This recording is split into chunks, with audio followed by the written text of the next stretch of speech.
So welcome everyone to on this in Berlin, little gray day, but very cold, but very pleasant.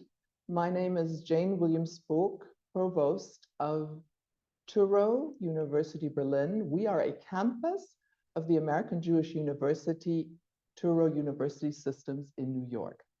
And we're very happy to be here. Before I introduce the two gentlemen sitting next to you, next to me rather, and next to you when you look at our recording, I'd just like to introduce Touro University a little bit. We are 50 years old altogether. We will be having our 20th anniversary next year. And with us, we're very happy to welcome you for business administration, psychology, cybersecurity on the bachelor level, an MBA on the master level, and also an MA in Holocaust communication and tolerance. Now today, we would like to begin something very special. We'd like to serve our veterans here at Touro Berlin. And that's why I'm very, very happy to introduce Lieutenant Colonel Brad Huestis, retired, as you said, and Trevor Nangamuti, who's also been in the military service. We would like to start a veteran group or society here in Berlin to serve the veterans from all over the world. So we are open-armed, open doors. If you would like to visit us, do contact us via social media or even in person. That's still possible today. So now I'd like to introduce our today's topic, which is trauma and resilience in the experiences of soldiers. Who could be better to introduce this topic than our award-winning author, Brad Huestis, and Trevor Nangamuta, who studied psychology with us, then an MBA, and is currently working on his MA in psychology to move on to a PhD. So both gentlemen are experts in their field, and they have thought that today is the very nice day to address this topic, a topic which obviously is at our hearts, at the hearts of the veterans, and we hope we can serve you here. So Trevor Nangamuta Fuchs, originally from the tri-state arena in the northeast of the United States, studied art at New Jersey City University. And after graduating with a degree in graphic design, and I assure you he's a very creative person, he worked as a freelance artist in the New York City area before joining the US Army 2004 as a combat medic. After serving in the military, Trevor decided to return to school, and we're very proud that he decided to return to school with us to study psychology because of the experiences and challenges that were faced by soldiers and fellow veterans. He received his bachelor's in psychology from Touro, Berlin, after which he completed his graduate degree, as I said, as an MBA at our Touro, Berlin institution also. And we happily welcome our new adjunct professor, Colonel Brad Huestis, who currently serves as the Senior Civilian Attorney and Chief of Client Services of and for the US Army in Bavaria, where he supervises the delivery of legal assistance, special victim counsel, and claim services. And I'm always awed when I read your CV, Brad, because prior to beginning his civilian career now, he was an artillery officer and later a judge advocate. Airborne and Ranger qualified, he deployed to Bosnia and Iraq. So as a man of many talents and qualifications, he holds a Bachelor in Political Science from Arizona State University, his law degree from the University of Arizona College of Law, and an LLM in criminal law from the Judge Advocate General School, and an MFA in creative writing from the University of Tampa. And as our session here progresses, we will see and hear more and learn more about your creative writing, Brad. So you, Brett, published a wonderful novel, an award-winning novel. So what I would like to do now is turn the topic over to you and to you and let you reign this session today. And again, welcome everybody to Touro, Berlin on this truly special day for us where we're beginning our Veterans Group. Oh, thank you very much. So yeah, I'd like to start with a couple of thank yous. The first and foremost to Touro Berlin for hosting this event for Trevor and I. It's really a wonderful opportunity to share our stories and share some of our research and academic interests. And I also need to thank Amazon, Amazon.com, Amazon.de, who to support this event today is allowing free downloads of my novel Ahab. For anybody that's watching and interested, you can download for free today and tomorrow. So Trevor and I, one of the great things about being here at Touro Berlin was you introducing the two of us. Trevor and I both finished up our military service and then used our GI Bill to pursue our dreams and pursue our interests. I did it through the MFA in creative writing, and he went more the science direction, the harder work. But the strange thing is we both came to the same end interest of veterans and trauma. I through my novel and Trevor through his research and work. So I'll jump into the literature side, but just know this is all a setup so that Trevor can introduce his theory of the pre-treatment of PTSD, which when he explained it to me, super exciting and super promising. So I'm very happy to set the stage with my book Ahab and then turn it over to a true expert. So my book is a work of fiction, but I'm going to read a little bit from the acknowledgments to set the stage a bit. So Ahab plays out in Bavaria and Boston against the backdrop of the Army and professional sports in 2013 and 14. And I worked to ground the story in accurate historical references and settings. My research was jump-started by 3 books: The Care of the Combat Amputee by the U.S. Army Medical Department Center and School, Stay, A History of Suicide and Philosophies Against It by Jennifer Michael Hecht, and Grafenwehr Training Area, Yesterday and Today by Gerald Morgenstern. Early on, these outstanding resources put me on the right track, and later, knowledgeable subject matter experts reviewed my technical, medical, and military references for accuracy and authenticity. So to a certain extent, Ahab, although a work of fiction, is a bit of a time capsule for what was going on medically, what was going on legally, and what was going on with sports in Bavaria and in America at the same time. So it is fiction. It should be a fun read. When I've done book readings, I've been very careful to pick out fun, interesting, light sections that provided no spoilers. But for today, I've picked out a section that's not so fun, not so light, and does have spoilers, but it's all with the good intention of setting Trevor up for something meaningful to talk about.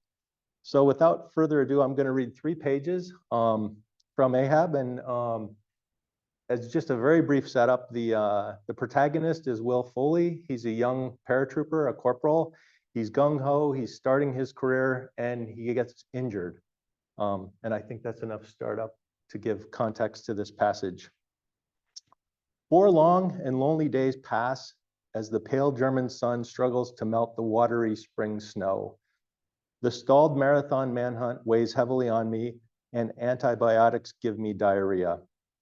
The shootout with the Sarnoff breaks things up, but when they lock down Boston to conduct a search for his brother, the hours drag by. Even after they find the younger Sarnoff hiding in a dry dock boat, I remain furious about the gutless bastards who ambushed my hometown. Although I know it's wrong, I vent my frustrations on the hospital staff. When Dr. Dennis makes his afternoon rounds, I pounce. Sir, when am I getting out of here? I need to get back to my unit. Please, I just need to know that there's an end in sight. Corporal Foley, I'm sorry, I thought you knew, he says. Knew what, sir? He sits heavily on a chair next to my bed. Your leg is infected. Staring at the floor, he continues, to prevent spread, we must amputate. What? My voice catches. I've got to get back to my unit. Dr. Dennis looks up. You understand. We did everything possible. I shake my head. No, I don't understand. Your infection isn't responding to antibiotics. A below-the-knee amputation done now will save the rest of your leg. I sit up and lock eyes with him. I've done everything you've asked me to. Everything, sir. I swallow, holding in my anger. Is there any way to save my leg? No, there isn't. What if I object? What if I say no? He stands, pushing back the chair. Normally, it would be elective, but it's necessary, and it will happen tomorrow. I'm stunned speechless. Then I snap. Tomorrow? What the fuck? I got up on the damn thing. I walked on the damn thing.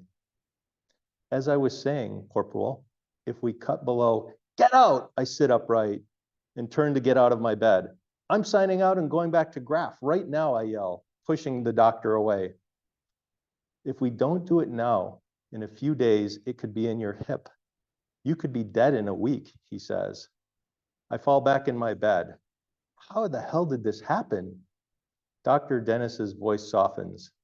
Let me assure you, with all the roadside bombs in Afghanistan and Iraq, I've done hundreds of amputations. No, not on me, I shout. He ignores my outburst. Our technology is improving. We use computer scanning and three-dimensional printing to manufacture customized limbs. We also use high-tech materials and motors to mimic natural movements.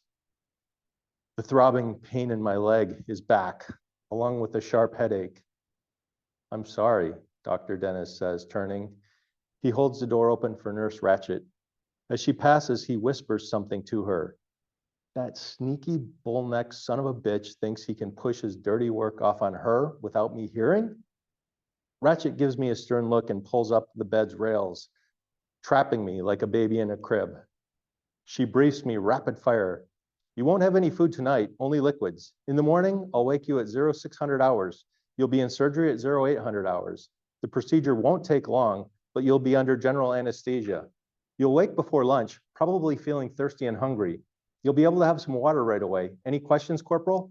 Fuck you, I say. She continues. After surgery, you'll stay here for pre-prosthetic care. Your wound will be swollen and will take time to shrink. Shrinker socks, silicone liners, and elastic wraps will assist in the process. Healing takes anywhere between 1 to 4 weeks, but with your fitness level, the fact that this is a planned surgery, you'll likely get through it in about 10 days.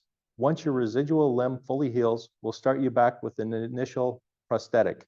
You'll begin gait training and will learn to walk without crutches. Questions? Without waiting for an answer, she turns, switches off the light, and closes the heavy door behind her. Thank you very much, Brad. Very touching story, I think, for all of us. And as you said, it sets the stage perfectly for your topic, for the post-traumatic stress disorder that most likely will come with an incident like that. And we're all excited to hear about how the story will progress after we've had our download. Thank you. I'm sorry. Here. Okay. Hello. So, as you can see that a lot of soldiers go through traumatic experiences, and that is actually part of the core of what's going on. So I wanna talk about my research and the research that I'm planning to do going forward. But where I want to start with the article that was the impetus for all this. And that was a June 2015 article in Vanity Fair titled How PTSD Became a Problem Far Beyond the Battlefield by Sebastian Junger. So the first thing that struck me with this article was his opening statement. And he said, from an evolutionary perspective, it's exactly the response you want to have when your life is in danger. You want to be vigilant. You want to react to strange noises. You want to sleep lightly and wake easily. You want to have flashbacks, the reminder of the danger, and you want to be by turns anxious and depressed. So what that sparked in me when I started to read that part of the thing is just that part of the anxiety and part of the stress is normal. And it's actually what allows soldiers to return from the battlefield. So when I started to think about it, I was just like, okay, if this is something that we're going to look at, we need to look at it a different way. The PTSD that is suffered is actually what's protecting a lot of soldiers and what's actually bringing them back. So if that's what's going to happen, then what we understand is that the people that we are when we leave to go to battle can't be the same person that returns, because the person that returns has to have changed and has to have evolved in order to be able to survive the whole traumatic experience. And trauma, based on an evolutionary perspective, is part of the human experience. So even then, the idea that was sparked in me was, let's change it from PTSD to post-traumatic stress disorder to why don't we start looking at post-traumatic growth? What are the changes that happen, and what are the things that we can get from actually going through that experience? And then how can we then prepare the people for that evolution in self? So it really became this drive for me to start looking at how we can look at PTSD differently. And one of the things that he pointed out in the article is that PTSD is adaptive. It's it's an adaptive state that we go through in order to survive something that is traumatic. And with soldiers, the interesting thing about it is that we know when the trauma is going to occur, right? And so part of my background was I used to work in fitness, I used to work in sports, and then one of the interesting things and one of the ideas we had in training, which I became a student of and I really believed in, was prehab. So prehabilitation, or prehab for short, is essentially we take any sport, we look at the sport, we look at the injuries that occur within the sport, and then we look at the rehabilitation exercises for that sport. And then we do the rehabilitation exercises for that sport before the injury occurs. So then in a perfect world, what would occur is that the injury will not occur.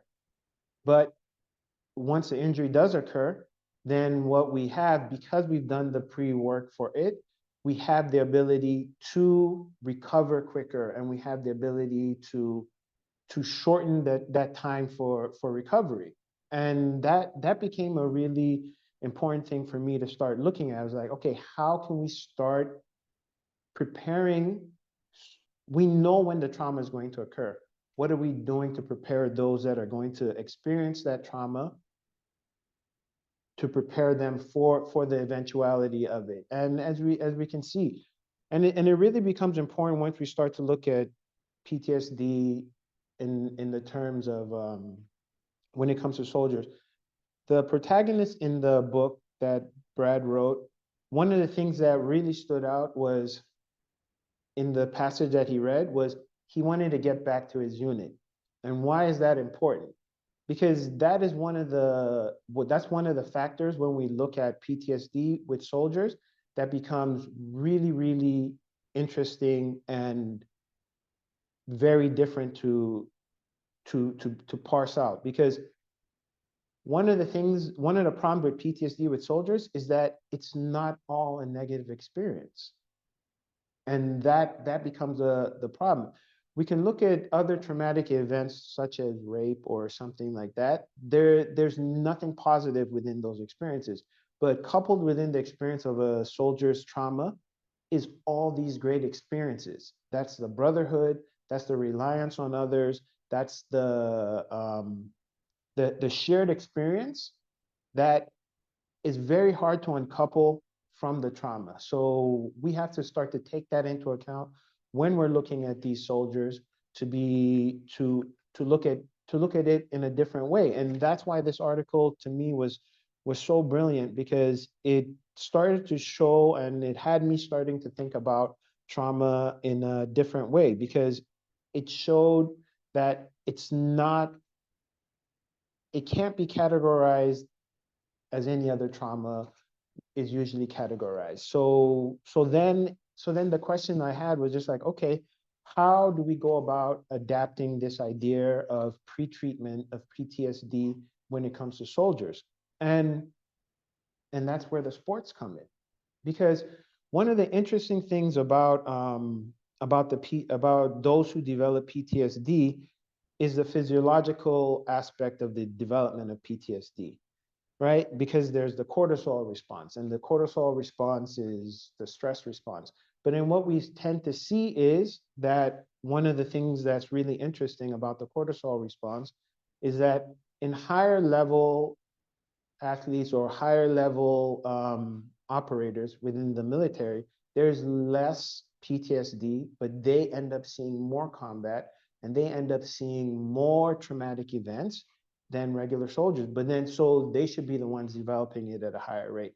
The reason they don't is that their training predisposes them to the protection from PTSD because it allows them to make those decisions in stressful situations. And then that becomes part of the issue that we start to have in the development of PTSD. I mean, it gets complex because people's prior history and everything play into it. But one of the interesting things about it is just that now you can see how physiology plays into it. And then if we think about that in terms of sports, high level athletes are able to perform at a higher level and their cortisol response is a lot lower than it would be, than anybody else would normally be. And that's one aspect of it that becomes really important to look at when we're trying to deal with this trauma, right? So we look at the physiological aspect of it. And then another thing is, why was he so eager to get back to the unit? And in the article, it was pointed out, I found it interesting, the idea of the white Indians. So I'll read directly from the article. It says in the late 1600s until the end of the Indian Wars in 1890s was a phenomenon known as the White Indians. The term refers to white settlers who were kidnapped by Indians or simply ran off to them and became so enamored with the life that they refused to leave. According to many writers at the time, including Benjamin Franklin, the reverse never happened. Indians never ran off to join white society, and if a peace treaty was required, a tribe to give back their adopted members, these members would often have to put under guard and returned home by force. Inevitably, many of them would escape and rejoin the Indian families. And I found that really interesting because the correlation between that and the army really came into play, because as you go and you looked into the Indian society at the time, American Indian society at the time, what you see, it was very structured and very role oriented. And one of the interesting things about it, even during the article, it pointed out how the Indian Braves suffered much lower rates of PTSD than others. And then so what we see then is society is part of the structure that protects from PTSD. So that became really interesting because now we see that part of the protection for PTSD is military service. People develop the higher rates of PTSD once they leave the military. So what are we doing to, if we know that as one of the factors, how do we combat that? And it's interesting, in the book, it becomes sport, because what happens there? You find your community, you find another community that you're able to be part of. Because again, remember, the brotherhood, the society, the whole military aspect is what is protecting us from that trauma. And what is really interesting, as he pointed out, was if we look at Israel, and I'll read from the article. He says, Israel is arguably the only modern country that retains a a sufficient sense of community that mitigates the effect of combat on the masses. Despite decades of intermittent war, the Israeli Defense Force have PTSD rates as low as 1%. Two of the foremost reasons have to do with national military service and the proximity to combat. The war is virtually on their doorstep. Being in the military is something that most people have done. So again, the society understands war. The society understands the service. The society understands the trauma. So the society is the protection from it. So what tends to happen, as this article pointed out, is just that the society within the military that is created is what is protecting us from the PTSD. And it's actually once we leave that and we leave the protection of the society, once we leave the protection of our brothers, of our sisters, of our community, is where the trauma is occurring. So those are things that in the treatment of PTSD, especially when it comes to looking at it from a military and a veteran standpoint, it's really, really important to start to take into account those different factors.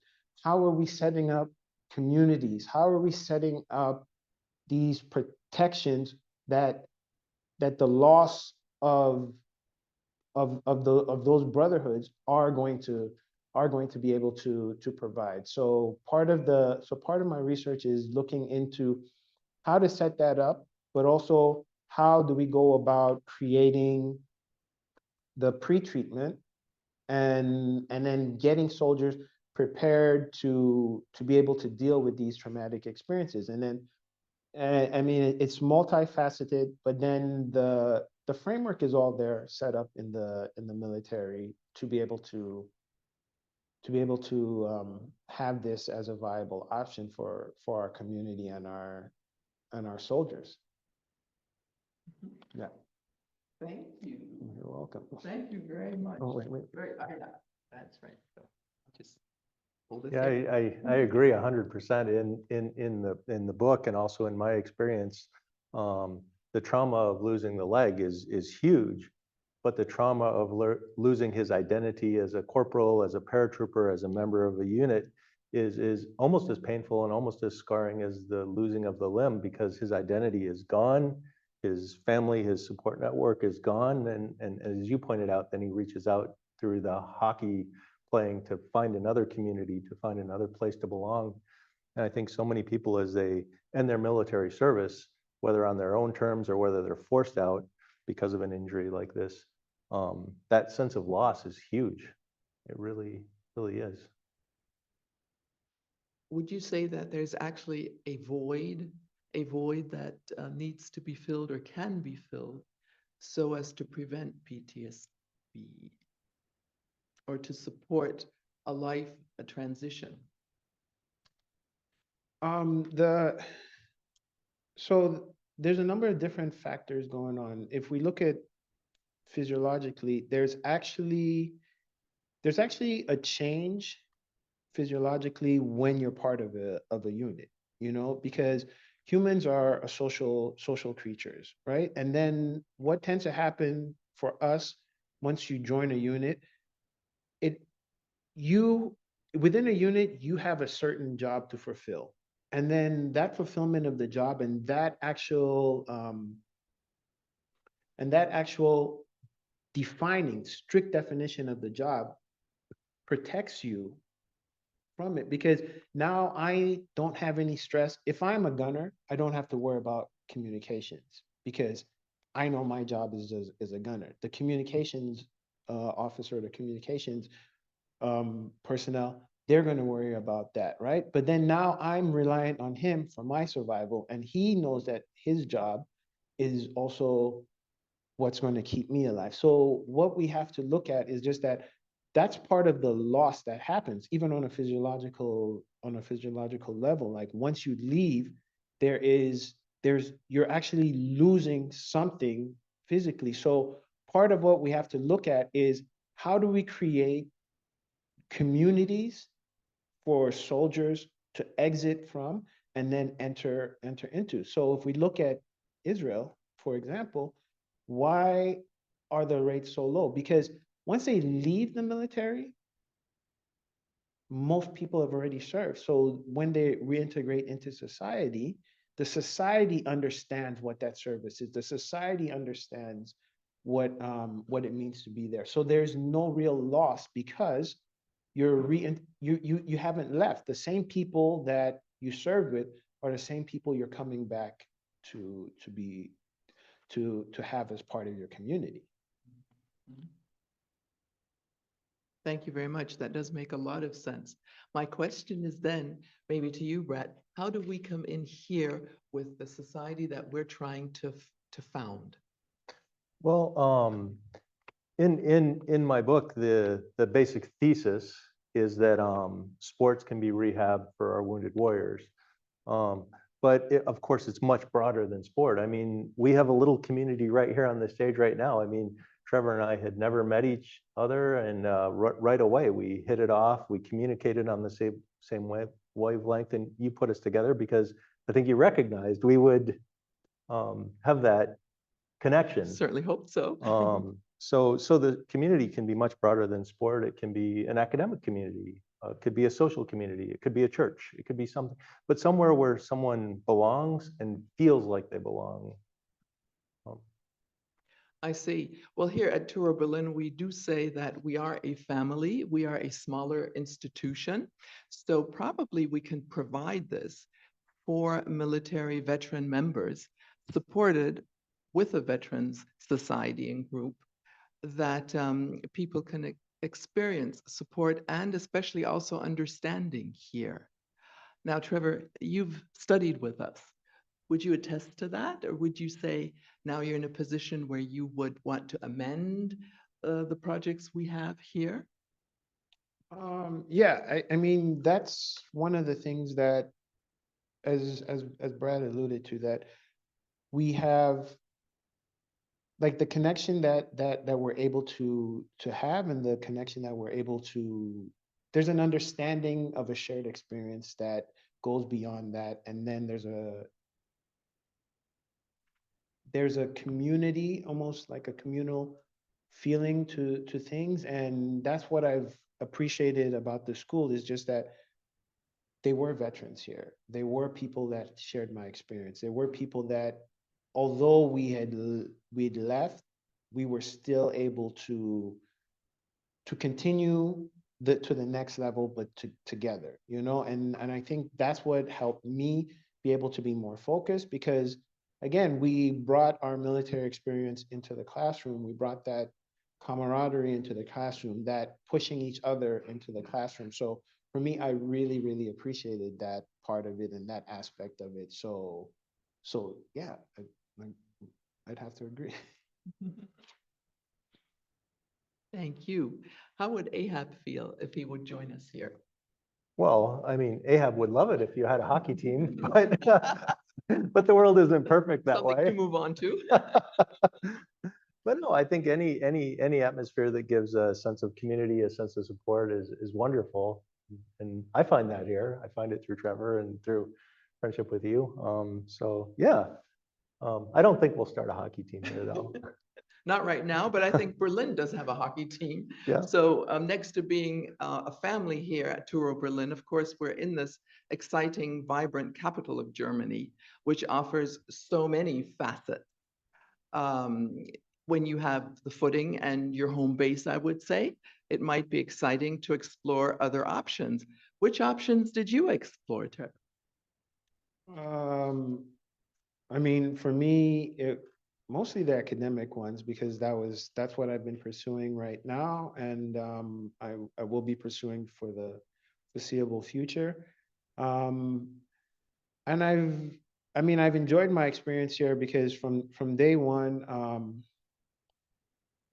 I remember I remember Professor Crawford said something that really stuck with me when I first came to orientation, and he it stuck with me because it alluded to something that we tend to do.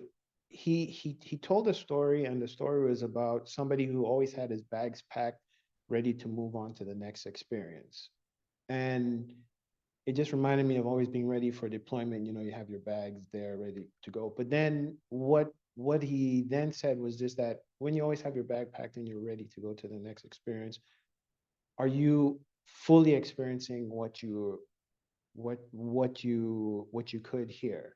And I remember thinking to myself, wow, maybe I should just really try to become part of that community, try to take care, try to fully experience what it is like to be present and experience everything that I can at a place. And I was able to do that here, you know, and it really did change my academic experience because I was able to interact more with the professors. I was able to interact more with the veterans and the society. So I think to me, that's what I took advantage of the most, you know, just trying to get as much out of the experience and knowing that a professor was willing to provide in that way also.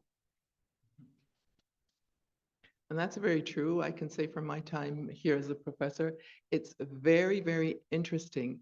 And there's a lot of contribution from the veterans here at our university to the classwork. And now, Brad, you've had a semester now as adjunct professor here. Perhaps you would like to just relate to some of your experiences here. Yeah, no, it's been a great experience. I've taught at the MBA level and I've taught at the JAG school to practicing attorneys. I'd never taught to an undergraduate group, and I'm teaching political government, U.S. government 101. So younger students, and the thing that shocked me, and it's been super pleasant, is the diversity of the student body. Um, it's a small class. There's 15 students, but I have someone from Singapore, someone from Saudi Arabia, have 2 or 3 Germans, have 2 or 3 people who grew up in the US, have 2 Ukrainians, have 2 Russians. And our discussions on the readings, to the Americans, much of it's old hat because they've grown up in the US political system and had classes in high school, but to others, it's brand new. But what they bring is their experience. Oh, and a student from India, he participates quite a bit. And so he'll talk about how things work in India. So it's been a fantastic experience. I've learned a lot. So That's lovely. We tend to learn a lot from each other here. That is very, very true. I would like to just open the forum and ask if there are any questions that are on anybody's mind here.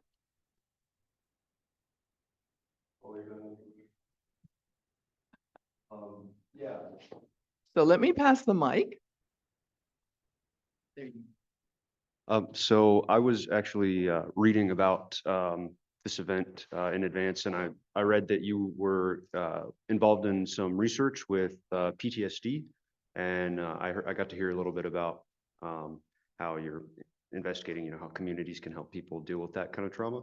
And I was wondering what exactly your research involves with, like at a more specific level, with helping to understand how communities treat PTSD. I was wondering if you had any insight you could share with us about that. So next time we'll have more microphones. Yeah, so I'm at the initial stages of setting up all the different factors and that. So right now it's more information gathering stage that I'm at. So I'm looking at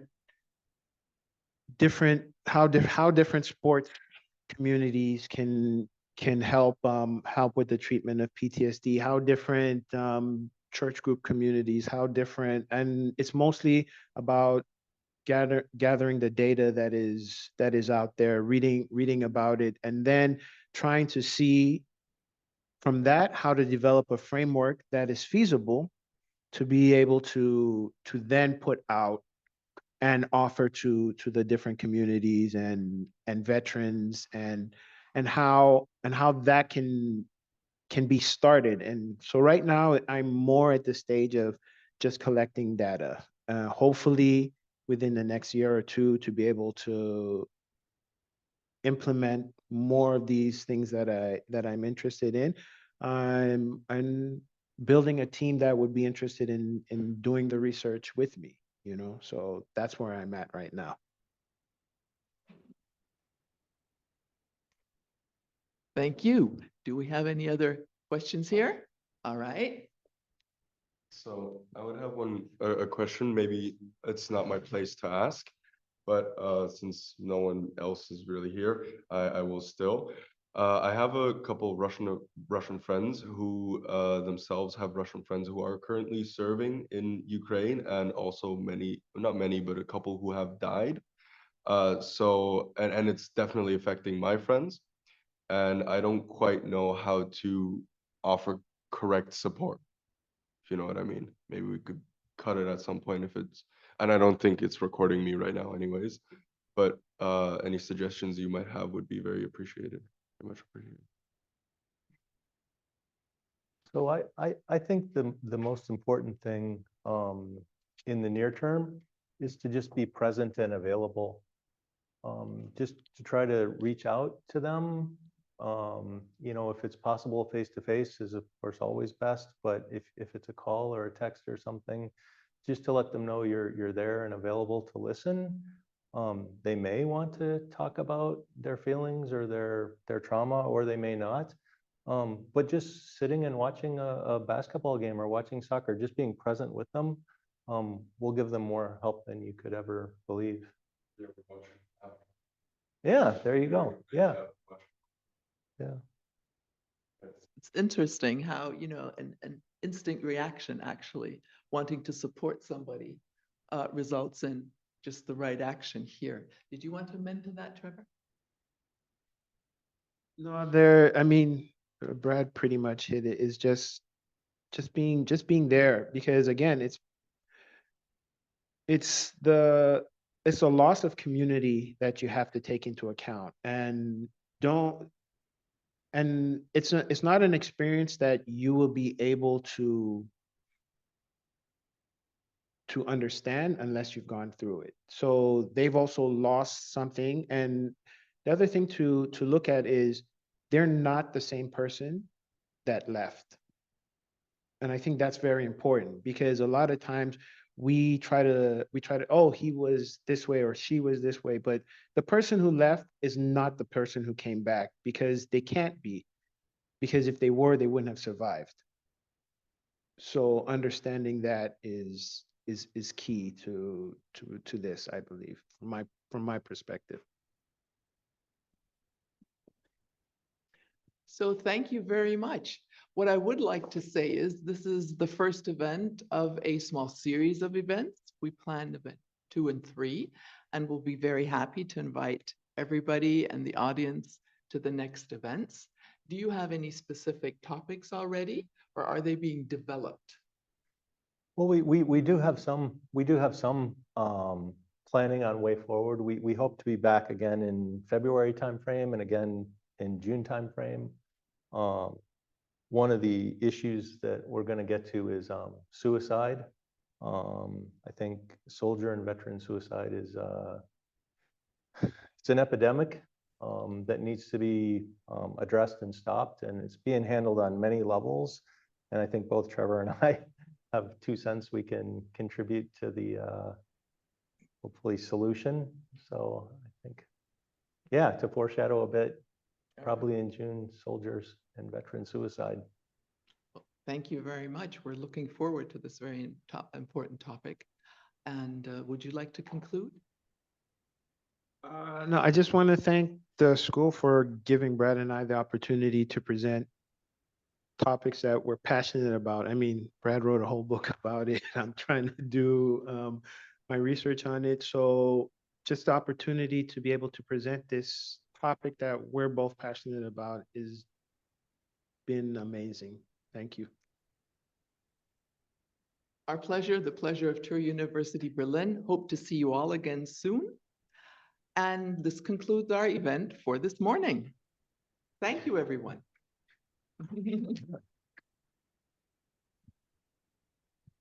Yeah, good work.